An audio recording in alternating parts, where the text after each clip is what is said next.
Physical Gold Fund presents The Gold Chronicles with Jim Rickards and Alex Stanczyk.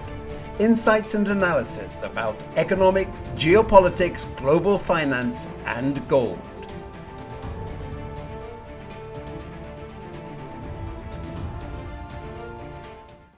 Hello, I'm John Ward on behalf of Physical Gold Fund. We're delighted to welcome you to the latest webinar with Jim Rickards and Alex Stanczyk in the series we're calling The Gold Chronicles. Jim Rickards is a New York Times best-selling author and the chief global strategist for West Shore Funds. He's the former general counsel of long-term capital management, a consultant to the U.S. intelligence community and to the Department of Defense. He's also an advisory board member of Physical Gold Fund.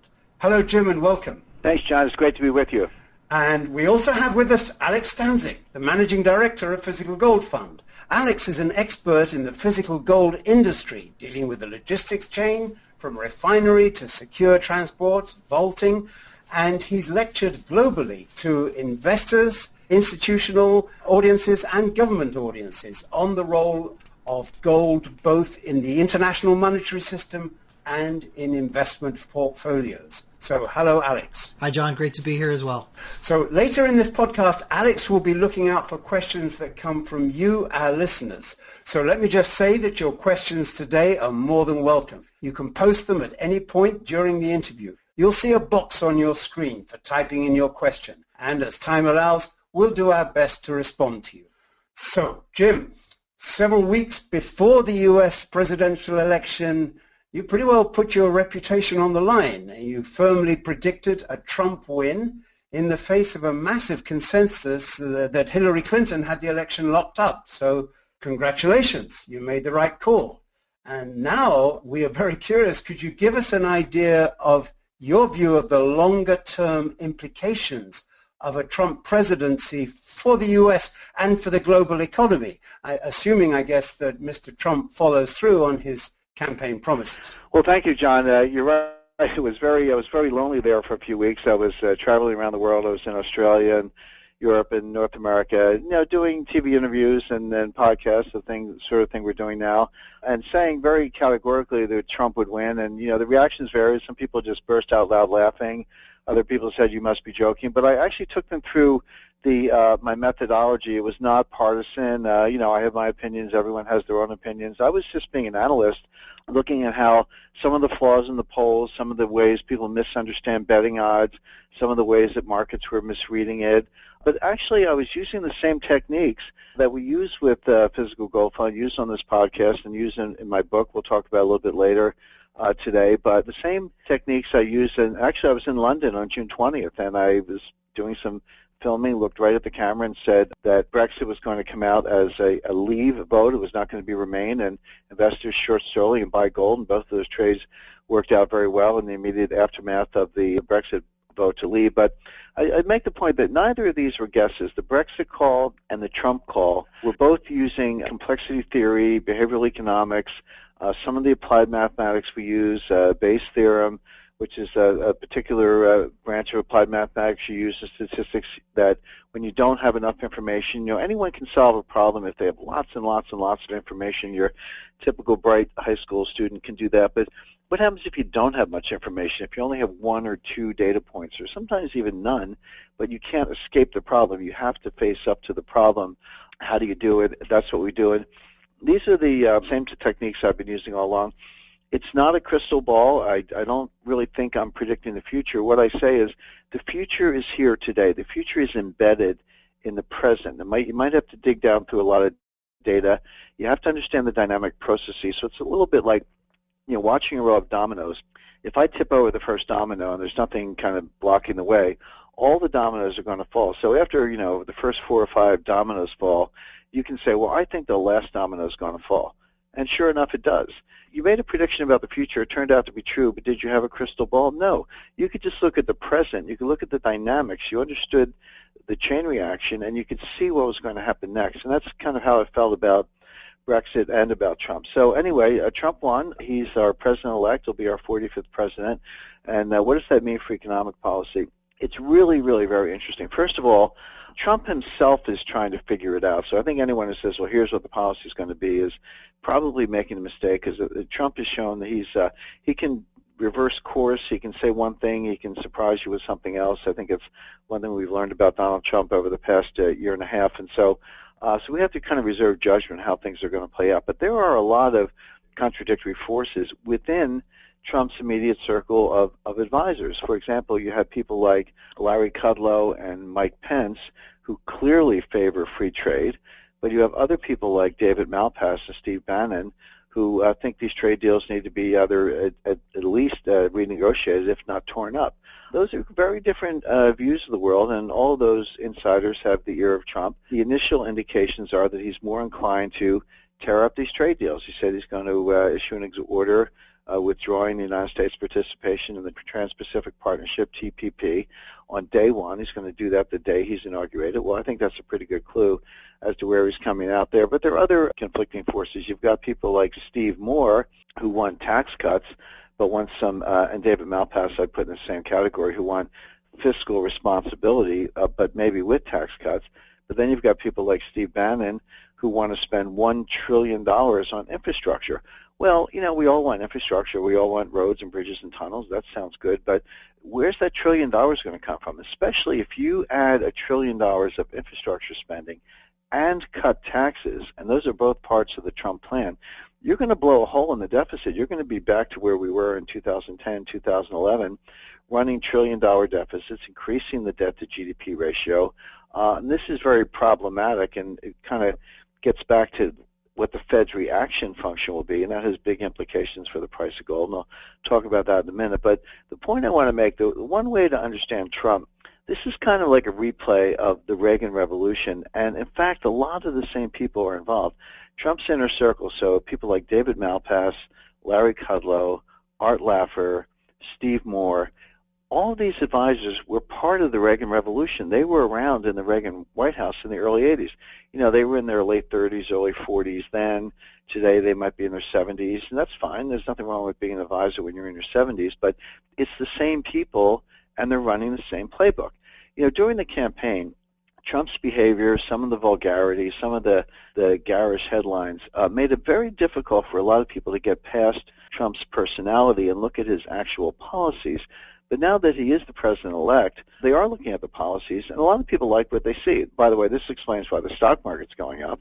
I mean, what are Trump's policies? Less taxes, lower taxes, less regulation, and a lot more government spending. So, you see pharmaceutical stocks going up because Trump wants to get rid of Obamacare. You see names like Caterpillar and John Deere going up because Trump wants to spend more on infrastructure. You see Boeing and Lockheed and Northrop and other big defense contractors going up because Trump wants to spend more on defense.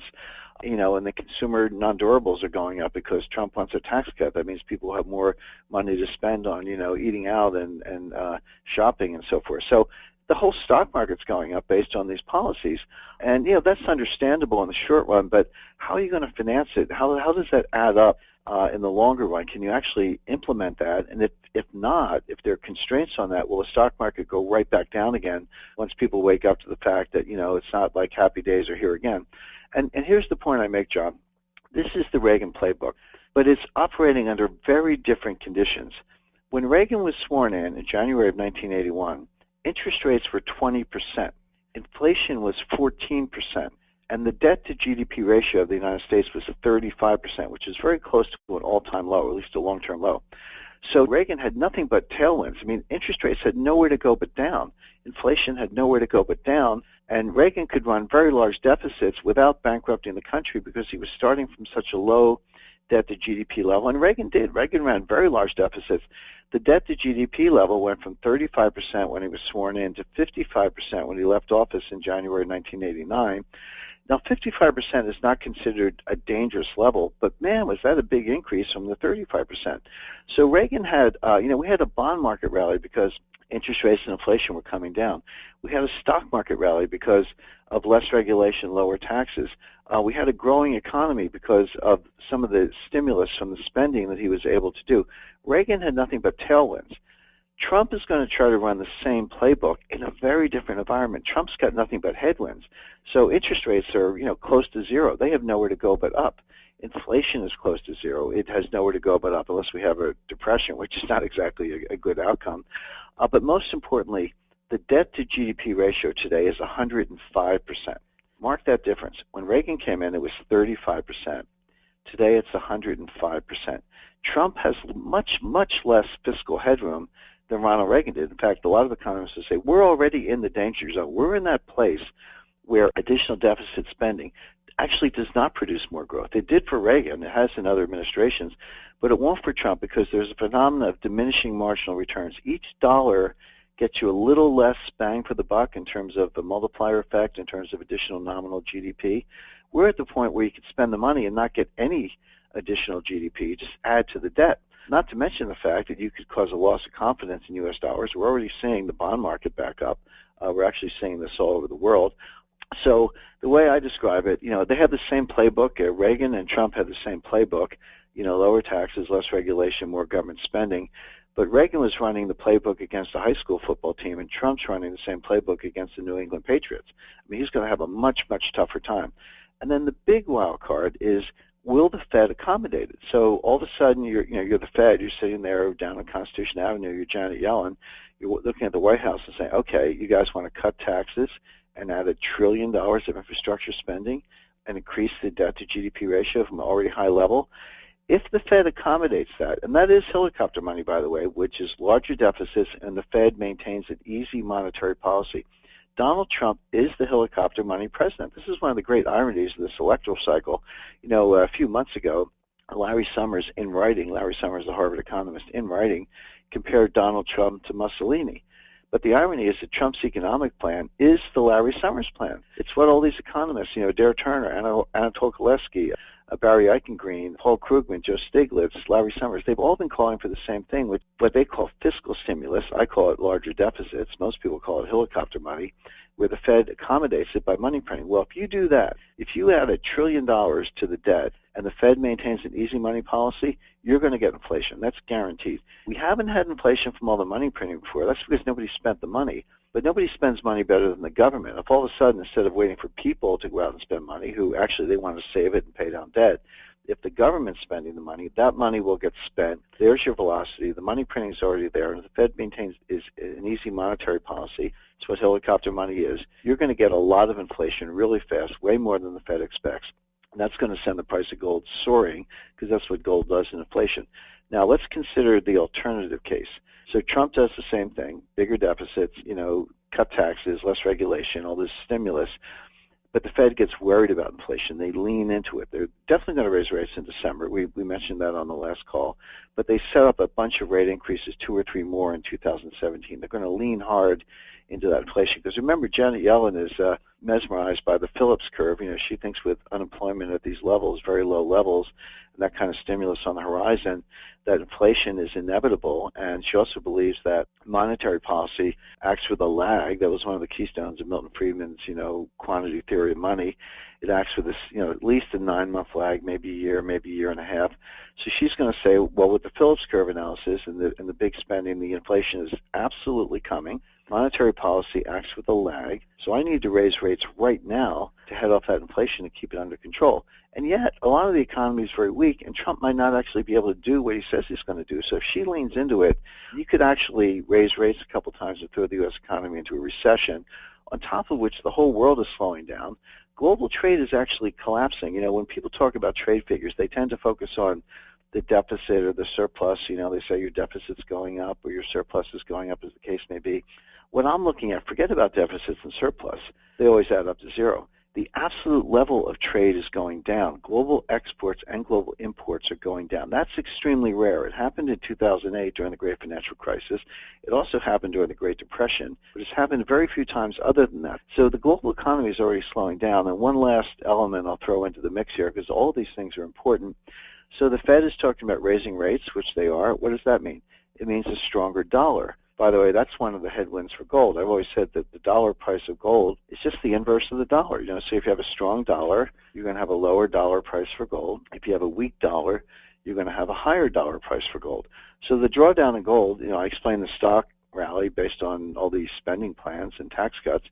Well, the drawdown in gold is also very easy to explain. People expect the Fed to raise rates. So if you're going to raise rates, That's going to make the U.S. capital markets a magnet for money around the world. It's going to flow into the U.S. It's going to make the dollar stronger, and that's why gold is going down. But that is extremely deflationary.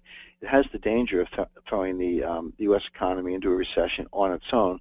But here's the wild card. There's $9 trillion of dollar-denominated corporate debt from emerging markets, not sovereign debt, corporate debt. And that's an important distinction because the IMF can bail out a sovereign, but they cannot bail out corporates. This is money borrowed by companies in, Turkey, Indonesia, Brazil, Colombia, Malaysia, Thailand, Philippines, countries all around the world, all these emerging markets, borrowed in dollars because dollars were free for the last 7 years. Interest rates were close to zero. They assumed that they would have enough earnings from world growth or that the currency values would remain stable and they'd be able to pay back that debt or roll it over. What they're discovering is that with the strong dollar, they're not making enough in their local currency to convert to dollars to pay off that debt. So you could be looking at a $9 trillion emerging markets corporate debt meltdown, worse than the Latin American debt crisis in the 1980s, worse than the Mexican tequila crisis in 1994. And that's another one of the consequences of a strong dollar. So this is still in Charybdis, you have extreme dangers either way. If Trump goes ahead with the spending program and the tax cuts and the Fed accommodates it, you're definitely going to get inflation. That'll send the price of gold way up. If the Fed leans against it with rate hikes, you're going to get a stronger dollar, deflation, you're going to have corporate debt crisis around the world. This is part of the dollar shortage. Gold will go up in that scenario too. Once the financial panic hits, gold will be a flight to safety. So right now, gold is struggling. Gold has a lot of headwinds because of the expectation of rate hikes and a stronger dollar. But if this leads to the kind of financial panic that we're talking about, then gold's going to catch a bid as a flight to safety. So it wins on the inflation bid, it wins on the panic bid, but these are all a few steps away. This is going to play out over the next 6 months to a year. We'll do this again in 6 months. I mean, we do a monthly call, but we'll check in a few months to see how Trump's doing it. It might be the case that, by the way, it might be the case that he can't actually do all this, that despite the plans, the Congress doesn't approve it. There is concern about the debt as I just described, in which case the stock market's going to crash because it's priced to perfection on the Trump plan. If the Trump plan doesn't materialize, then it's going to have to give back all those gains. So we've got dangers all around. Trump's policies are interesting. They're good in some ways. They're probably good for growth. But because he's operating in a very different environment from Ronald Reagan, you could see enormous dangers of inflation, deflation, or market panic. Well, thanks, Jim. That's a very comprehensive answer. And talking of comprehensive, you've just published a new book, The Road to Ruin, The Global Elite's Secret Plan for the Next Financial Crisis. I mean, just speaking personally as an early reader of the book, I have to say I found it extraordinary. And I've enjoyed your previous books. They were great. This is a whole new order of thinking and insight and information. It's got a huge sweep. And I won't try to encapsulate it here, but I do urge our listeners, and actually anyone who wants to understand the current world situation, to read this book immediately. It's called The Road to Ruin. And Alex, let me actually turn to you here. And as somebody immersed in the world's precious metals markets, I know you've read The Road to Ruin. What are your first impressions of Jim's book? Well, John, as you know, I spent a great deal of time studying and staying in tune with markets and trends in monetary policy because of the impact on gold. But Jim has a unique gift of being able to take events and disperse data and connect the dots, so to speak, and see scenarios that other people just don't see. I've known Jim since 2012, and he's been remarkably consistent in this. He did it with currency wars, which quickly became a term that's been used around the world, and then he did it again with the death of money.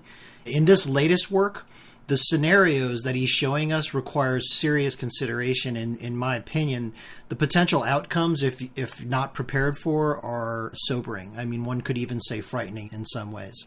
I often ask fiduciaries if they have plans in place to make sure that they have access to liquidity if there's another systemic crisis.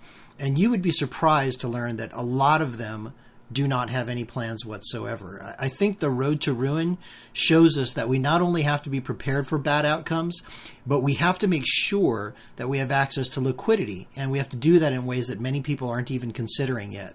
Well, thanks, Alex. That's helpful insight. And Jim, I'd like to ask you something directly about the book, and I'm going to risk possibly covering ground you touched on in your first answer, but I think the question's sort of begging to be asked, so I'm going to take that risk. You give a far-reaching account in the book of why and how the world is really heading over the financial cliff. And that's, you're talking about the next financial crisis. So here's my question. Given Trump's economic agenda and everything you've been talking about in that respect, does his election as the next president of the United States make the crisis you predict more likely or less likely? I don't think it changes the equation very much, John. I think the crisis is coming. It's coming sooner than any of us want. And I don't think it really matters who's president for that purpose. Now, that's because I'm talking about systemic risk. And one way to understand this, and an analogy I use, an earthquake doesn't care if you're a Republican or a Democrat. An earthquake is just an earthquake. It does what it does. It's going to destroy your house whether you're a Republican or a Democrat. The same thing with a global financial collapse. It's a dynamic systemic process. It's indifferent. It's non-ideological. It doesn't care who's president. It just happens. It's something you can't stop or can't control. Now, you can respond to it. The response function can differ depending on who's in the White House, but you're not going to be able to stop it. I mean, there are a couple things you could do. For example, to make the system safer, we've talked about these before. You could break up the big banks. You could ban most forms of derivatives. You could bring back Glass-Steagall and separate commercial banking from investment banking. These are things that you could do that would make the system safer and would make this crisis less likely.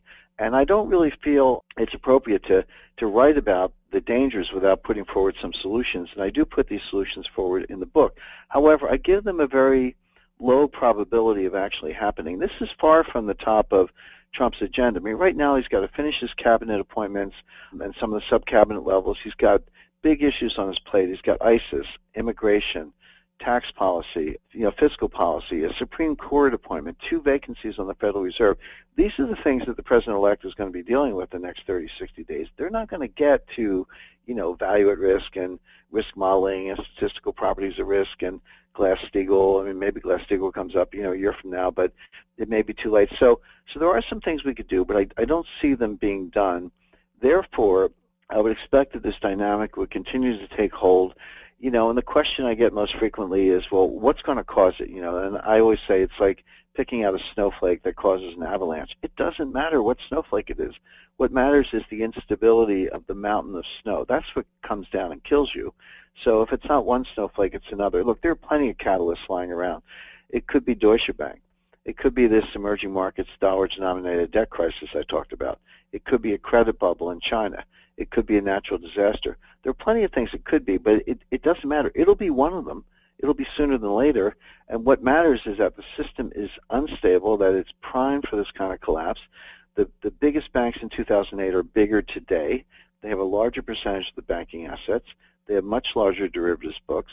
And the central banks have much less capacity to deal with it because they never normalized their balance sheet. I mean, the Fed's a good example. They printed $4 trillion on their balance sheet to deal with the last crisis. That's not even counting tens of trillions of dollars of swap agreements they did with the European Central Bank. Leave that aside.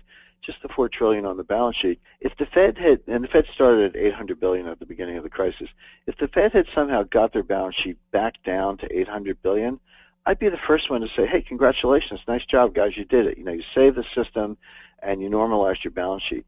But that did not happen. The balance sheet is still at $4 trillion. It has not been normalized. They have lost the capacity to deal with the next crisis because what are they going to do, print another $4 trillion? You're at the outer boundary of what's politically possible or what you can do without destroying confidence. So this next crisis is going to be bigger than the one before for the reason I mentioned, which is the whole system is bigger, and the central banks are not going to be able to deal with it. There's only one clean balance sheet left in the world, which is the International Monetary Fund. The International Monetary Fund, instead of going around, bailing out Egypt or bailing out Ukraine, they're going to have to bail out all the central banks in the world, and they're going to do it with these special drawing rights, the SDR, that's the world money that the IMF prints. That's going to have profound consequences for the role of the dollar as the leading global reserve currency for inflation. All of this is bigger than Trump. I mean, remember what happened in 2008. Ben Bernanke, who was chairman of the Fed at the time, and Hank Paulson, who was Secretary of the Treasury, were watching the system melt down. They were watching Americans panic and pull trillions of dollars out of the money market funds. They were watching the money market funds melt down. They were watching General Electric dry up. General Electric could not roll over its commercial paper. Everyone's like, hey, what's up with General Electric? If they thought they made aircraft engines. No, they were like a bank in 2008. They're not today, by the way. They got out of those businesses. But at the time, they were a bank. They couldn't roll over the commercial paper. There was a global liquidity crisis. Anyway, Bernanke and Paulson walked over to the White House. It's right next door to the Treasury. They walked in, sat down with President Bush, said, Mr. President, you have to do this, this, and this right now, or this economy is going to collapse entirely. All the major banks are going to collapse. Well, what was Bush supposed to do? I mean, it's the TARP and, guaranteeing the money market funds, guaranteeing the deposit insurance fund and unlimited guarantees of all bank deposits. Of course he went along with it. What was he supposed to do confronted with that kind of advice? Now, what's interesting is that in the next crisis, that same conversation is going to take place with Donald Trump. He'll probably go along, but he might not. I mean, Trump is much less predictable. Trump might say, the heck with it. I'm not bailing out these banks again. I'm not protecting these bankers' phony baloney jobs. I'm not using U.S. taxpayer money for that. He might just hunker down and say, look, we're going to get the United States through this, and the heck with the rest of the world. Well, now you're talking about a scenario that looks like the Great Depression. So either you get the SDR bailout, which is highly inflationary, or you get this hunker-down disaster scenario, which is highly deflationary. But at either extreme, I mean, you're talking about, as I say, very extreme, dangerous outcomes. I think gold does well in both states of the world. The inflation case is obvious. People get that. They don't understand why gold goes up in deflation, but the answer is central banks make it go up to restore confidence in the system. And if you have to go to a gold-backed system, you're talking about $10,000 an ounce. So again, Trump's policies matter in terms of jobs and growth, and that's what we're all focused on right now, but they're not going to matter that much in a systemic crisis because a systemic crisis, it's bigger than one country, it's bigger than macroeconomic policy, it's bigger than the president, it's bigger than the central banks. All we're going to do is study the response function. You have been listening to The Gold Chronicles with Jim Rickards and Alex Stanczyk, presented by Physical Gold Fund. Recordings can be found at physicalgoldfund.com/podcasts. You can register there for news of upcoming interviews with Jim Rickards and other world-class thinkers.